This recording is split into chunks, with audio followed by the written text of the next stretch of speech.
পানী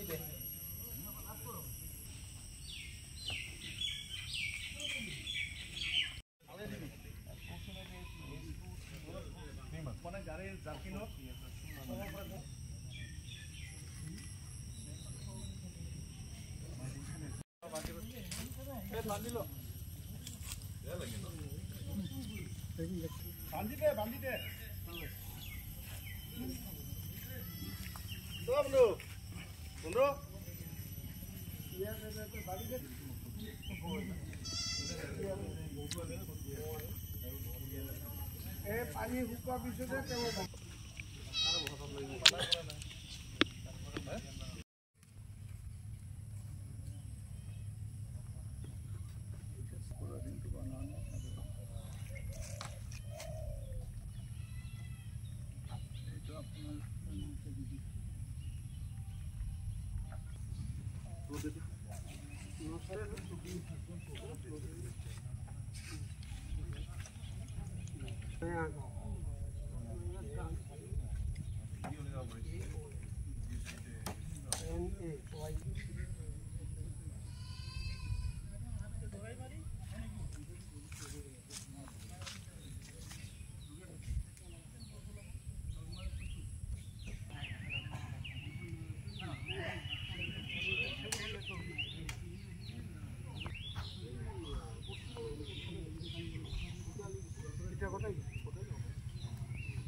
এজন মাছমৰীয়া আহিছিল ইয়াতে আহি বাচ্চাৰ এটা ডেড বডি দেখা পায় আৰু দেখা পোৱাৰ পিছত তেওঁ আমাৰ গাঁৱত খবৰ দিয়ে।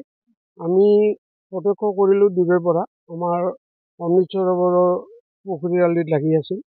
তেতিয়া আমি ভাবিলোঁ আমি থানাত জনাব লাগিব, পুলিচ প্ৰশাসনক জনালোঁ। তেওঁলোকে আজি আহিলে আৰু দণ্ডাধীশ আহিছে, তেওঁলোকে বস্তুটো তদন্ত কৰিছে।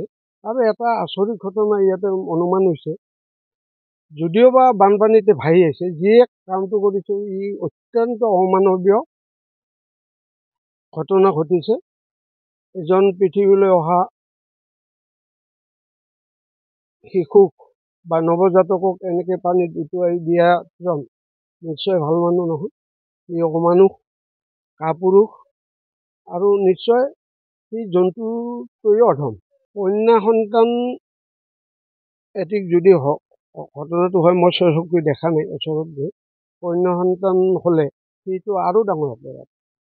এই সময়ত আমি বেটি বচাওঁ, বেটি ৰক্ষা কৰ, বেটিক পঢ়াও কওঁ, তেনেস্থলত এটা নৱজাত বেবীক বা কন্যা সন্তানক এনেকৈ বানপানীত উটুৱাই দিয়াটো সি ভাল কাম নহয় আৰু ভাল মানুহৰো কাম নহয়।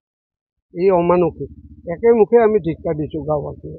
এতিয়াতো আমি অনুমান কৰিছোঁ যে কেইদিনমান আগতে ডাঙৰ বানপানী গ'ল, কজিয়া নৈৰ মোহনা এইটো কৰ্ণৰা বিলত পৰিছে আৰু কৰ্ণৰা বিলৰ কাষতে আমাৰ কটাজুৱাৰী শ্মশানৰ ভূমিত আমাৰ এটা অমৃত সৰোবৰ তৈয়াৰ হৈছে, তাৰে আলিত আহি লাগি আছে। যিহেতু সোঁতটো ইয়াতে, যিহেতু কজিয়া নৈৰ মোহনা, ইয়াত সোঁতটো ডাইভাৰ্ট হয়, চাৰিওফালে যায়, গতিকে আহি কণত লাগিছে। নাৱৰীয়াই দেখিছে বা মাছমৰীয়াই দেখি আমাক ৰাইজক জনাল, ৰাইজে যিখিনি বিধিগত ব্যৱস্থা কৰিব লাগে আমি কৰিলোঁ। এতিয়া বাকীখিনি প্ৰশাসনে চাব। বেবীটোক চাই ক'বই লাগিব, কাৰণ বেবীটোৰ বয়স 3 বা 4 মাহ। হয়তো মাতৃত্বৰ কলংক বজাই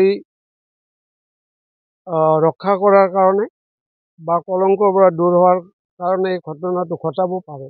আমি খাটাংকে ক'ব নোৱাৰোঁ কাই কি পৰিস্থিতি কি কৰিল, সেইটো ঠিৰাংকে কোৱা নাই, কিন্তু ঘটনাটো অমানৱীয়, ই মানৱতা হাৰিত নপৰে।